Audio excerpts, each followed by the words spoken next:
अगले 18 अक्टूबर को Rouse Avenue court में शायद बड़ा राजनीतिक ड्रामा हो सकता है, तमाशा हो सकता है, क्योंकि राउज एवेन्यू कोर्ट में बिहार के उप मुख्यमंत्री तेजस्वी यादव को पेश होना है।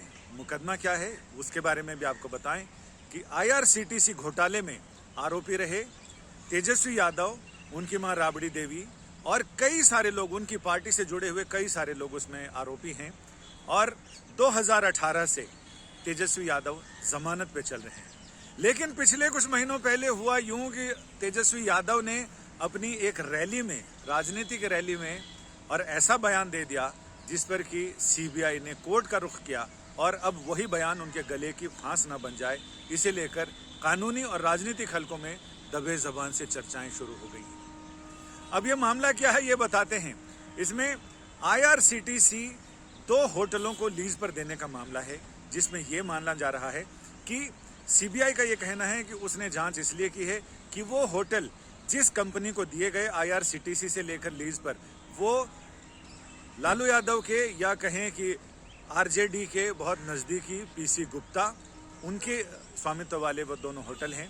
और इन होटलों को लीज पर देने के लिए इस कंपनी ने लालू प्रसाद यादव परिवार को 3 एकड़ जमीन पटना के प्राइम लोकेशन पर बेनामी संपत्ति के रूप में दी। अब यह मामला क्या है, शुरू से इसमें आगे बढ़ते हैं।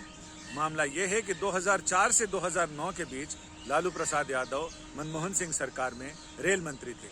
उनके रेल मंत्री रहने के दौरान 2006 में उन्होंने IRCTC, Indian rail catering and tourism corporation, उसके 2 होटल रांची और पुरी में थे, उन होटलों को चलाने का जिम्मा एक निजी कंपनी को दिया। बाद में जब इसका खुलासा हुआ तो फिर ये पता चला कि 2017 में फिर इस मामले में CBI ने मामला दर्ज किया और उसके बाद पता चला कि इन होटलों को लीज पर देने के मामले में प्रक्रियागत बहुत सारी लापरवाहियां हुई जिनका पालन नहीं किया गया।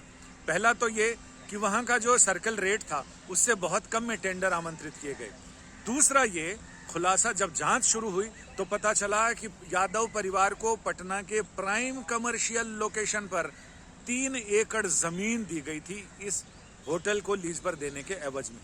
इसमें अंदर से भी तार एक दूसरे से जुड़े रहे होंगे, क्योंकि जिस कंपनी को सुजाता एंड कंपनी जिनको वो होटल दिए गए लीज पर चलाने के लिए, वो राष्ट्रीय जनता दल RJD के बड़े प्रभावशाली PC गुप्ता, उनकी पत्नी सरला गुप्ता, इन लोगों के स्वामित्व वाले थे। इन सारे लोगों के तार उससे जुड़े थे, लिहाजा जब बात निकली तो दूर तलक गई। और उसके बाद फिर ये हुआ कि CBI ने 2017 में मामले दर्ज किए और ED ने फिर इस मामले में आर्थिक लेन देन का मामला भी सामने आया, तो ED ने भी इस मामले में 16 लोगों के खिलाफ FIR दर्ज की। जांच चल रही है। 2017 में मामला दर्ज हुआ। 2018 में तेजस्वी यादव और बाकी लोगों को इस मामले में जमानत मिल गई। लेकिन जब तेजस्वी यादव ने पिछले कुछ दिनों पहले एक रैली में, यानी अपनी पार्टी की रैली में, वो कुछ उन्होंने ऐसा बयान दे दिया जिस पर CBI ने कोर्ट का दरवाजा खटखटाया। बयान ये था कि तेजस्वी यादव ने बोलते बोलते ये तक कह दिया कि CBI के अधिकारी जिन्होंने हमारे यहाँ छापा मारा था वो क्या सोचते हैं, क्या वो पूरी जिंदगी CBI के अधिकारी रहेंगे, रिटायर नहीं होंगे? क्या इसी पार्टी की सरकार हमेशा रहेगी जिस पार्टी की सरकार में उन्होंने हमारे यहाँ छापे मारे हैं और जांच शुरू की है? क्या उनके बाल बच्चे नहीं है CBI अधिकारियों के? उन सबको हम देख लेंगे और उन सबको ये सोचना चाहिए कि आखिर ये सारी चीजें हैं, ये सारी चीजें सामने आएंगी। CBI ने धमकाने के आरोप में और ये मामला दर्ज कराया कोर्ट में, और इसके साथ ही अब इस मामले में 18 अक्टूबर को सुनवाई है। कोर्ट ने, राउज एवेन्यू कोर्ट ने साफ कर दिया है कि सुनवाई के समय, जब अगली सुनवाई 18 अक्टूबर को होगी, तो उस समय तेजस्वी यादव कोर्ट में मौजूद रहने चाहिए।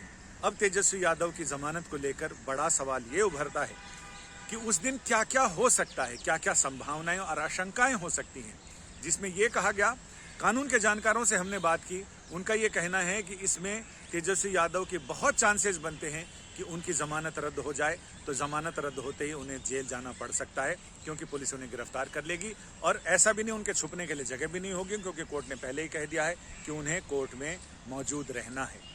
दूसरा जो बहुत कम संभावना है वो ये है कि जैसे ही सजा का ऐलान अगर भोजन अवकाश से पहले हो जाए, यानी 10:30, 11, 12 बजे तक हो जाए, तो हो सकता है कि तेजस्वी यादव के वकील हाई कोर्ट में, दिल्ली हाई कोर्ट में इस मामले में अर्जी दाखिल कर दें, क्योंकि इस तरह के मामलों में जहां आशंका 3-5 रहता है, 9-13-22, तो ऐसे में लोग पहले से जमानत अर्जी और सारे जमानत के डॉक्यूमेंट्स वो सारे तैयार रखते हैं, ताकि किसी तरह के कोई लोचा टाइम पर ना हो। तो ऐसे में बड़ी आशंका तो ये लगती है, अगर हम अक्यूज की तरफ से सोचें तो बड़ी आशंका ये लगती है, और सीबीआई की तरफ से सोचें तो बड़ी संभावना ये लगती है कि अगर कोर्ट ने उनकी जमानत रद्द कर दी तो तेजस्वी यादव जेल चले जाएंगे, और अगर ऑर्डर जल्दी आ जाता है, शाम को 6 बजे 5 बजे की बजाय जल्दी आ जाता है, तो ये फिर जो लीगल रेमेडीज हैं उनके पास, उसका इस्तेमाल वो कर सकते हैं। तो ऐसे में देखना दिलचस्प होगा कि 18 अक्टूबर को आखिर राउज एवेन्यू कोर्ट इस मामले में क्या ऑर्डर करता है। क्या तेजस्वी यादव की जमानत नामंजूर होती है, यानी जमानत रद्द होती है, या फिर सीबीआई की शिकायत को सच मानते हुए इस पे और जांच और मुकदमे लाते हुए अदालत इनकी जमानत को रद्द कर देती है, तो फिर उन्हें जेल जाने के अलावा और कोई उपाय नहीं है। एक बार तो जेल जाना ही पड़ेगा, उसके बाद फिर वो जमानत के लिए एक फ्रेश पिटीशन मूव कर सकते हैं, जिसपे कि अदालत तय करेगी कि उन्हें जमानत दी जाए या नहीं। और यहाँ से जमानत रद्द होने के बाद उनके पास सिर्फ हाई कोर्ट का विकल्प होगा, और हाई कोर्ट्स में अगर राहत मिलती है तो ठीक है, और अगर हाई कोर्ट के फैसले से वो असंतुष्ट होते हैं तो सुप्रीम कोर्ट में अपील कर सकते हैं। लालू प्रसाद यादव को भी सुप्रीम कोर्ट से ही जमानत मिली थी, ये याद रखना चाहिए।